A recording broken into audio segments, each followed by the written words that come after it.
Welcome to Rooted in Faith Mentoring. Thanks for joining me again. This is Summer Hahn, and I'm your mentor from afar. Hey, if this is your first time, listen to the other videos. Let me know what you think. Hit the like button. Subscribe to the channel if you find value in today. I'd like to talk to you about confrontation versus sharing your feelings today. It's really, really important that we women learn how to share what's really on our heart.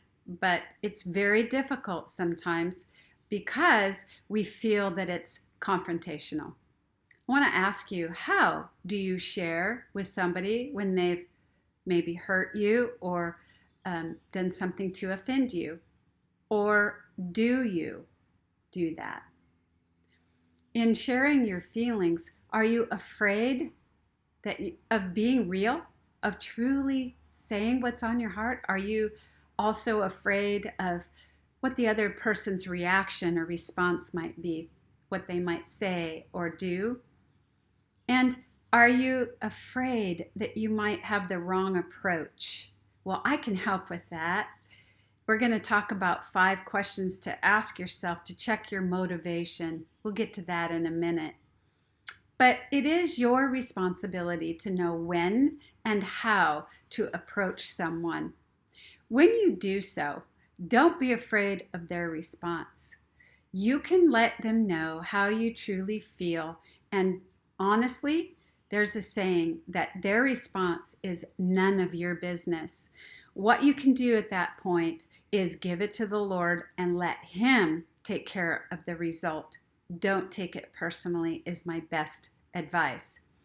Courage is not the absence of fear. It's stepping out in the midst of fear. You can do this, and I'm going to help you. The Bible says that our motivation should be to go somebody and speak the truth in love. Now, 1 Corinthians 13 says, love is patient and kind. It's not self-serving, and it elevates others above ourselves.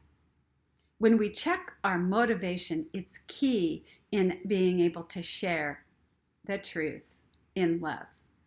Now, when you check your motivation, remember that the reason why we would want to go to somebody is not only to share our true feelings, but the result that we want to have happen.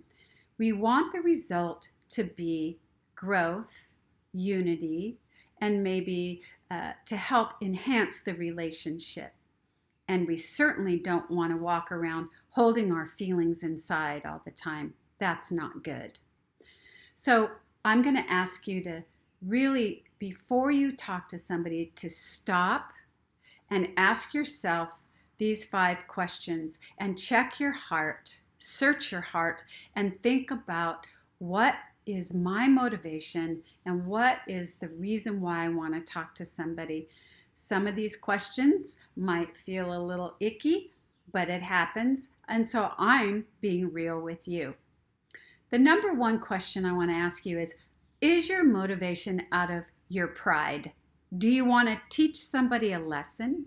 Or have they hurt you and pointed out one of your faults? Therefore, you feel it's your obligation to point out one of their faults. That's question number 2. That's number 1. Sorry. Number 2 is, do I just want to control them? Am I being picky? Do I want them to just think and do and behave like I do and bring them over to my side? Is that my motivation?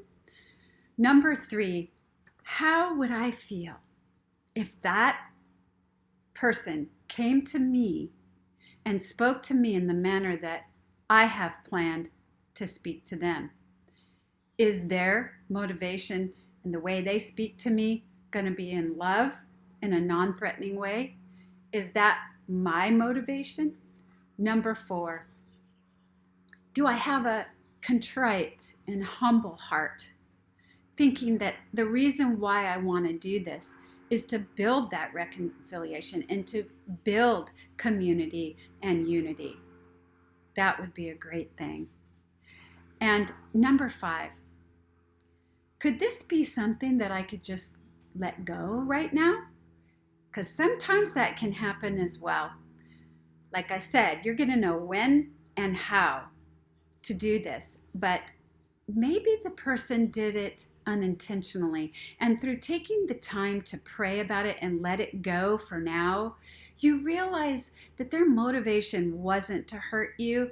And so you feel like you're just going to let it ride to get clarity on what really happened. But not to shy away from the point that you feel if they do it again, or if you find that it really was sort of a not a malicious, but an ill-intended thing that they did to you, that you will take care of it and you will go to them in love. Now, finding your voice and learning how to speak the truth in love is very freeing and powerful. I know, because the more I have done it and the more you do it, the more you're going to realize the importance of this good and healthy communication and how powerful it is in your life to be able to speak your mind in a loving way and get the results that you want. Now, I look forward to seeing you next time. I hope you'll join me, and please share the videos with your friends. And I believe in you, I love you, and I know that through growing together, we're all going to be better. Take care now. Bye-bye.